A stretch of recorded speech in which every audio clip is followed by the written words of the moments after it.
Hello and welcome to Rising Cousins. My name is Hamna Faruqi and today we are going to start landforms and water body. Let's move to our first slide. Now here you can see the world map. Here are some continents and oceans. Now we'll know about the continents. Asia, Europe, Africa, North America, South America, Antarctica, and Oceania. Now Oceania is known as Australia. Now the ocean. Pacific Ocean, Atlantic Ocean, Indian Ocean, Southern Ocean, Arctic Ocean. Let's move to our next slide. Mountains and hills.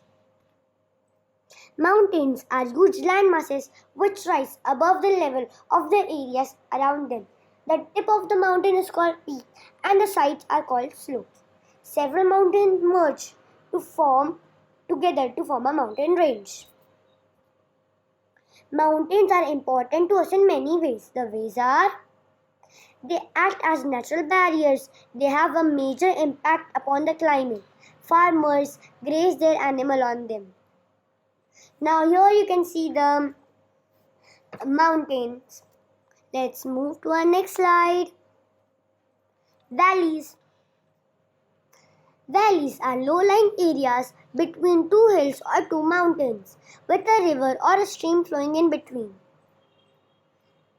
Rivers carry fertile soil from the hills and deposit it to valleys, which is very helpful for growing crops. The valleys of Flavan in Uttarakhand and Brahmaputra Valley are two examples of valley found in India. Now here you can see the valley. Here you can see the two mountains and in between you can see a stream flowing. A plateau is an elevated flat land which is relatively higher than the surrounding with sloping sides. It is also called a tableland. The Deccan Plateau is located in the southern part of India. Plateaus are important because the higher parts of plateau is cool in climate. Plateaus are rich in minerals like iron and coal. Plateaus are suitable for agriculture and animal rearing. Now here you can see the plateau and it is also called a tableland because it looks like a table. Plains. Plains are flat, low-lying areas. Most of the plains have been formed by silt brought down by rivers which are very fertile for cultivation. Plains are generally thickly polluted because the flat terrain makes it easy to build houses and have a good network of rail and road transportation. The Indo-Gangetic Plain in the northern part of India is the vast and one of the most populated places in India. Now here you can see the plain. Deserts. Deserts are areas with little or no vegetation. Deserts have very little rainfall. Deserts can be hot or cold. Since there is little rainfall, vegetation is scanty.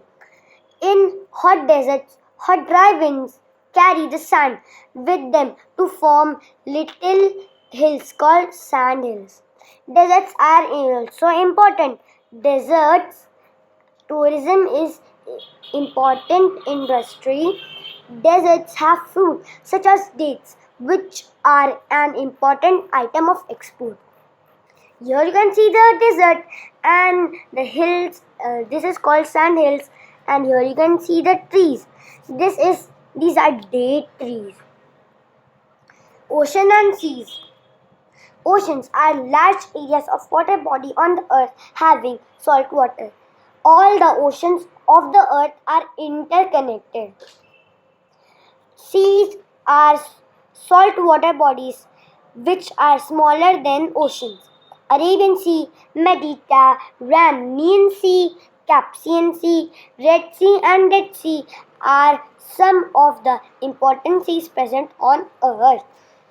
Oceans and seas are important because they provide an useful mode of transport or travel, help in transportation of goods and people, serve as habitat for aquatic plants and animals, serve as source of table salt. Here you can see the ocean. Let's move to our next slide. Did you know that Tibetan Plateau, the Tibetan Plateau is a name, is the highest plateau in the world. That is why it is often called the roof of the world. Thank you. Please like, subscribe and share to our channel.